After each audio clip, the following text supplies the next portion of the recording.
प्रेम प्रसंग में पड़ के दो देवरानी और जेठानी एक युवक के साथ कुएं में छलांग लगा देती है और उन दोनों की मौत हो जाती है। लेकिन कैसे भी युवक वहां से बच निकलता है। कहते हैं ना, घर में अगर कोई छोटा गलती करे तो बड़े का फर्ज होता है उसको समझाना। लेकिन यहाँ पे इस घटना में देखा जा रहा है कि बड़े भी उसके साथ उसमें शामिल हो गए हैं और वो भी वही गलती कर रहे हैं जो छोटे कर रहे हैं। ये घटना छिंदवाड़ा मध्य प्रदेश की है, जहाँ पे एक छोटी देवरानी होती है जो काम कर रही होती है, उसको रोकने के बजाय जेठानी भी वही काम करने लग जाती है। नमस्कार, प्रणाम, सत श्री अकाल, आदाब। मैं वरुण और आप देख रहे हैं यसी जय क्राइम। तो चलिए कहानी स्टार्ट करते हैं। सुबह सुबह का टाइम था और सब लोग शौच के लिए जा रहे थे। कोई हाथ में लोटा लिया हुआ था तो कोई बोतल लिया हुआ था और सभी जंगल की ओर शौच के लिए जा रहे थे। तो जंगल के बीच में एक कुआं पड़ता है जो बहुत ही बड़ा और बहुत ही पुराना कुआं है।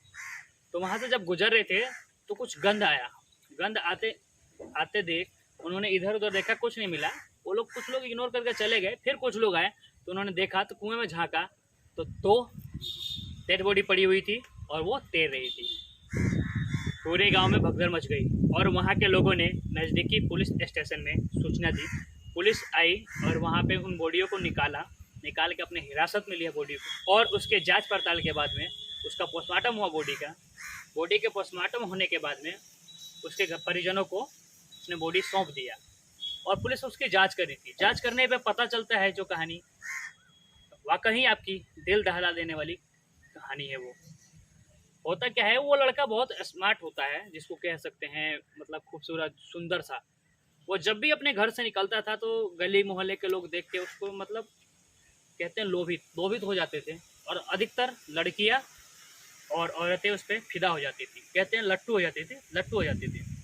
कुछ टाइम बीतता जा रहा था तो एक औरत उसको प्रपोज करती है। कहती है तुम मुझे बहुत अच्छे लगते हो, मैं तुम्हारे साथ मतलब बहुत बातें करना चाहती हूँ, मतलब हर चीज़ शेयर करना चाहती हूँ, यहाँ तक कि अपने आप को भी। तो कहता है देखिए ये गलत है। जरा सा उस लड़के का नाम स्वामी होता है। वो गांव का सबसे बहुत इंटेलिजेंट लड़का होता है।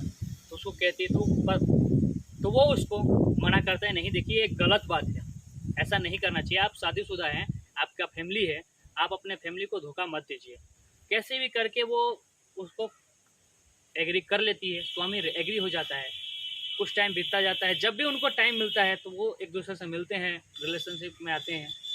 कुछ टाइम बीतता गया तो उसकी जो जेठानी होती है उस औरत की, वो उनको रंगे हाथे पकड़ लेती है। पकड़ने के बाद उसको डांटने के बजाय वो उसके साथ ही मिलके उसके साथ वैसा ही काम करने लग जाती है।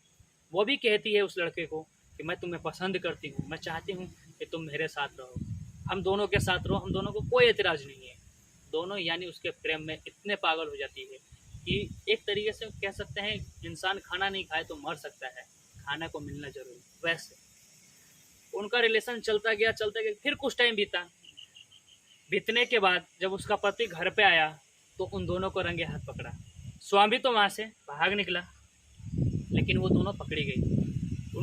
वो दोनों इतने मतलब शर्म से लज्जित हुई कि वो आंखें नहीं मिला पा रही थी उससे, अपने पति से।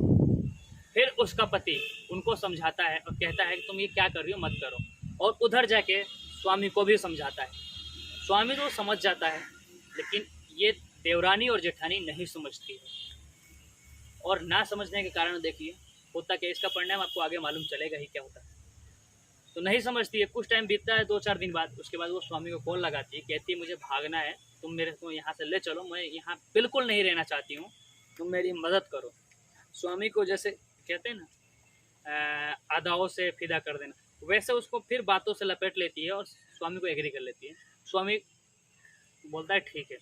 स्वामी भगा लेते हैं और उसी जंगल में, जो गांव के जंगल था, बहुत बड़ा जंगल था, उसी जंगल में ये 4-5 दिन से रह रहे थे। और हालांकि इनकी गुमशुदा की उसके हस्बैंड ने रिपोर्ट दर्ज करवाई थी थाने में।